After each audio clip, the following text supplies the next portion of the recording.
Hi guys, welcome to Study Couch. तो आज हम बात करेंगे इंडियन इकोनॉमी की एमसीक्यूज के प्रैक्टिस सेट नंबर सेकंड के बारे में, जिसमें एज ऑलवेज 10 एमसीक्यूज होंगे जो कि आपके लगभग सभी गवर्नमेंट एग्जाम्स के लिए काफी ज्यादा हेल्पफुल होंगे। इसके जो बाकी सेगमेंट्स हैं उनका लिंक या तो ऊपर आपको आई बटन में मिल जाएगा या फिर नीचे डिस्क्रिप्शन में भी जाके आप लोग इसके बाकी सेगमेंट्स को चेकआउट कर सकते हैं। और अगर आपको ये वीडियो यूजफुल लगे then do like, share and subscribe to Study Couch. Okay, so let's start. तो फर्स्ट क्वेश्चन से स्टार्ट करते हैं, जिसमें बेसिकली आईआईपी, जिसको कि all India index of industrial production बोलते हैं, उसके बारे में पूछा गया कि उसकी बेस ईयर क्या है।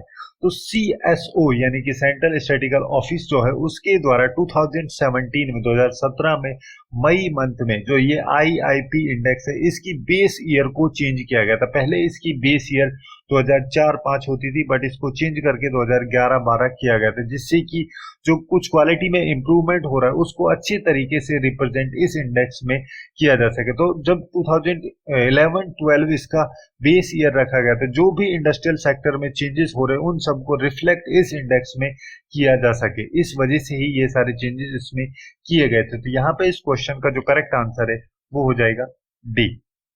अब नेक्स्ट क्वेश्चन की बात करते हैं। नेक्स्ट क्वेश्चन में बेसिकली यहाँ पे एक फाइनेंशियल इंस्टीट्यूशन के बारे में पूछा गया है कि जो एमएसएमईज होती हैं, जिनको कि micro small and medium enterprises बोलते हैं, उन सब को डेवलपमेंट जो होता है उसको करने के लिए कौन सा फाइनेंशियल इंस्टीट्यूशन, क्या वो आईडीबीआई है, सिडबी, नबार्ड या फिर एक्सिम, इनमें से कौन सा इंस्टीट्यूशन रिस्पॉन्सिबल होता है।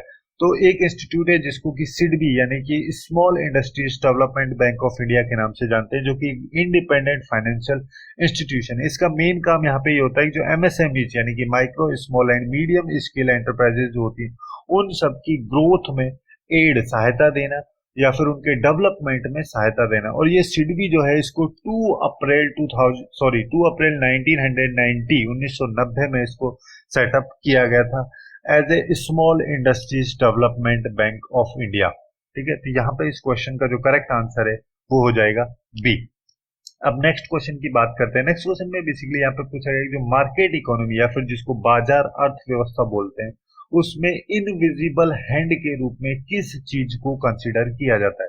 तो एक इकोनॉमिस्ट है जिनका नाम था एडम स्मिथ, जो कि एक स्कॉटिश इकोनॉमिस्ट थे जिनका जन्म 1723 के जून मंथ में हुआ था। तो उनके द्वारा ही यहाँ पे ये जो इनविजिबल हैंड का कंसेप्ट है इसको लाया गया था। यहाँ पे इनविजिबल में तो ये हैंड का मतलब है, हैंड का मतलब यहाँ पे रखा गया है कंपटीशन। जो बाजार अर्थव्यवस्था या फिर मार्केट इकोनॉमी जो है उसमें इनविजिबल हैंड की तरह जो चीजें काम करती हैं वो करता है कंपटीशन। तो यहाँ पे इस क्वेश्चन का जो करेक्ट आंसर है वो हो जाएगा सी। अब नेक्स्ट क्वेश्चन की बात करते हैं। नेक्स्ट क्वेश्चन में बेसिकली यहाँ पे पूछा गया जो स्कूल एजुकेशन क्वालिटी इंडेक्स है उसको किस ऑर्गेनाइजेशन के द्वारा लॉन्च किया गया। तो नीति आयोग के द्वारा जो स्कूल एजुकेशन क्वालिटी इंडेक्स, जिसको कि शॉर्ट में SEQI के नाम से भी जाना जाता है, इसको रिलीज किया गया। तो इसमें कई सारे इंडिकेटर्स हैं जिन सबसे ये देखा जाए कि जो ओवरऑल कितनी इफेक्टिवनेस या फिर कितनी एफिशिएंसी है स्कूल एजुकेशन सेक्टर की। तो यहाँ पे इस क्वेश्चन का जो करेक्ट आंसर है वो हो जाएगा बी। अब नेक्स्ट क्वेश्चन की बात करते हैं। नेक्स्ट क्वेश्चन में पूछा गया कि इंडिया में ये जो चार ऑप्शंस यहाँ पे दिए गए, जैसे प्लानिंग कमीशन हो गया, फाइनेंस कमीशन हो गया, रिजर्व बैंक ऑफ इंडिया हो गया या फिर मिनिस्ट्री फाइनेंस हो गया, तो किसके द्वारा जो फिस्कल पॉलिसी है उसको फॉर्मुलेट किया जाता है। तो इंडिया में जो फिस्कल पॉलिसी है उसको फॉर्मुलेट करने का जो काम है वो होता है मिनिस्ट्री ऑफ फाइनेंस का। वो मिनिस्ट्री ऑफ फाइनेंस के द्वारा जब अपना बजट पेश किया जाता है, बजट के जो प्रपोजल पेश किए जाते हैं उन सब के थ्रू ही जो फिस्कल पॉलिसी है उसको फॉर्मुलेट किया जाता है। उसके अलावा जो मॉनेटरी पॉलिसी है उसको फॉर्मुलेट करने का काम होता है आरबीआई यानी कि रिजर्व बैंक ऑफ इंडिया का। फाइनेंस कमीशन जो है वो मेन काम ये करता है कि जो सेंटर और स्टेट्स के बीच में जो फाइनेंशियल रिसोर्सेज हैं उन सब का किस तरीके से अलोकेशन होता है, उन सब के रिगार्डिंग जो रिकमेंडेशंस होती हैं वो सब दी जाती हैं फाइनेंस कमीशन के द्वारा। तो यहाँ पे इस क्वेश्चन का जो करेक्ट आंसर है वो हो जाएगा डी। अब नेक्स्ट क्वेश्चन की बात करते हैं। नेक्स्ट क्वेश्चन में बेसिकली यहाँ पे बजट डेफिसिट या बजट घाटे के बारे में पूछा गया। बजट डेफिसिट से होता है कि किसी भी कंट्री की फाइनेंशियल हेल्थ कैसी है उसके बारे में पता चलता है, और ये तब आता है जब एक्सपेंसेस जो होते हैं यानी कि खर्चा जो होता है वो रिवेन्यू से ज्यादा होता है। तो ऐसी सिचुएशन में इस डेफिसिट को हम बजट डेफिसिट के नाम से जानते हैं। तो इसको एक तरीके से और भी हम डिफाइन कर सकते हैं कि जब टोटल रिसिप्ट जो होता है उसमें से अगर हम टोटल एक्सपेंडिचर को माइनस कर देते हैं तो उसको बजट डेफिसिट बोला जाता है। तो इस तरीके से अगर हम इसके ऑप्शंस को देखें तो यहाँ पे जो करेक्ट ऑप्शन होगा इस क्वेश्चन का वो हो जाएगा सी। जितना भी रिसिप्ट आता है और जितना एक्सपेंडिचर होता है उन दोनों के बीच का जो डिफरेंस होता है उसको बजट डेफिसिट के नाम से जाना जाता है। अब नेक्स्ट क्वेश्चन की बात करते हैं। नेक्स्ट क्वेश्चन में बेसिकली यहाँ पे पूछा गया कि जो पेपर करेंसी है उसको इंडिया में फर्स्ट टाइम कब स्टार्ट किया गया था।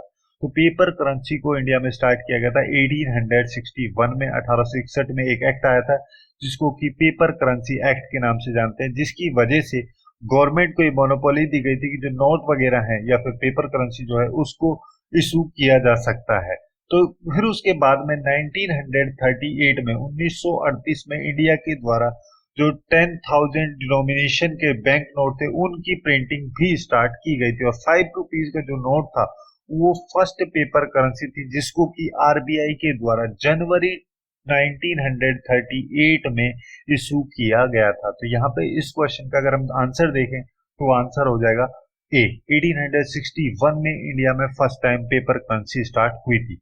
अब नेक्स्ट क्वेश्चन की बात करते हैं। नेक्स्ट क्वेश्चन में बेसिकली यहाँ पे मिक्स्ड इकोनॉमी के बारे में पूछा गया है। यहाँ पे 4 स्टेटमेंट दिए गए, इनमें से हमें करेक्ट स्टेटमेंट देखना है regarding mixed economy. Mixed economy या फिर मिश्रित अर्थव्यवस्था जो है वो एक्चुअली में होती क्या है कि जैसे मार्केट इकोनॉमी जो होती है जो कि पूरी इकोनॉमी मार्केट बेस्ड होती है, और एक होती है स्टेट इकोनॉमी जो कि पूरी इकोनॉमी स्टेट बेस्ड होती है, उसको गवर्नमेंट के द्वारा पूरी तरीके से कंट्रोल किया जाता है। मार्केट इकोनॉमी पूरी तरीके से मार्केट के द्वारा ही ड्राइव होती है। और वहीं पे ये मिक्स्ड इकोनॉमी जो है ये दोनों का एक कॉम्बिनेशन टाइप का होता है। यहाँ पे जो मार्केट है वो ज्यादा या फिर थोड़ा कम फ्री होता है, बट गवर्नमेंट जो है उसके पास में कुछ चीजों में जैसे ट्रांसपोर्टेशन हो गया या फिर सेंसिटिव इंडस्ट्रीज हो गई, जैसे डिफेंस हो गया, रेल रोड हो गया, इन सारी चीजों में जो गवर्नमेंट है उसके पास में ऑनरशिप होती है और बाकी सारी चीजें मार्केट ड्रिवन होती है। तो इस तरीके से अगर हम इस के ऑप्शंस को देखें तो यहाँ पे बेसिकली फर्स्ट ऑप्शन जो है इसका ये इनकरेक्ट हो जाएगा।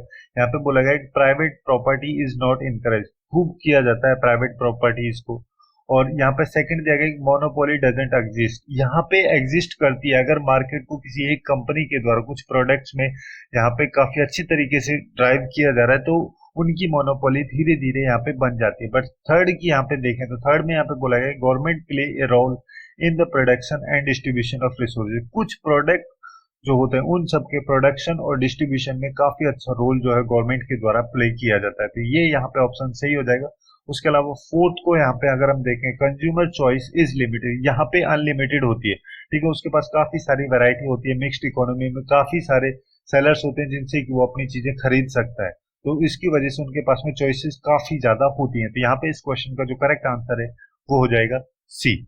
अब नेक्स्ट क्वेश्चन की बात करते हैं। नेक्स्ट क्वेश्चन में बेसिकली यहाँ पे पूछा गया कि इंडिपेंडेंट इंडिया का first multipurpose river valley project कौन सा था। तो एक प्रोजेक्ट है जिसको कि DVC के नाम से जानते हैं, इसकी फुल फॉर्म है दामोदर वैली कॉर्पोरेशन, जो कि 7 जुलाई 1948 को आया था एक एक्ट के थ्रू। एक एक्ट था, act of constituent assembly of India, जिसकी वजह से ये first multipurpose river valley project बना था इंडिपेंडेंट इंडिया का 1948 में। तो यहाँ पे इस क्वेश्चन का जो करेक्ट आंसर है वो हो जाएगा बी।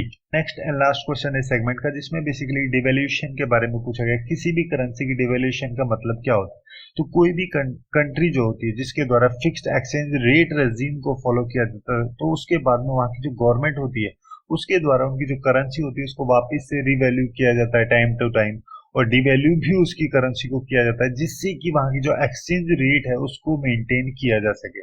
सिंपल टर्म में हम इसको ऐसे समझ सकते हैं कि जैसे कि आज मान लो $1 की जो प्राइस है वो 72 रुपीज है और कल जाके $1 यहाँ पे 78 हो जाता है। तो इस तरीके से जो यहाँ पे ये गिर रहा है, ये वैल्यू जो गिरी है, इसको बेसिकली यहाँ पे डिवैल्यूएशन बोला जाता है। तो यहाँ पे इस क्वेश्चन का जो करेक्ट आंसर है वो हो जाएगा करेंसी की वैल्यू में जो रिडक्शन होता है उसको डिवैल्यूएशन के नाम से जाना जाता है। तो यहाँ पे इस क्वेश्चन का जो करेक्ट आंसर है वो हो जाएगा सी। ओके, तो यही थे कुछ इंपॉर्टेंट एमसीक्यूज इंडियन इकोनॉमी के प्रैक्टिस सेट नंबर 2 से रिलेटेड।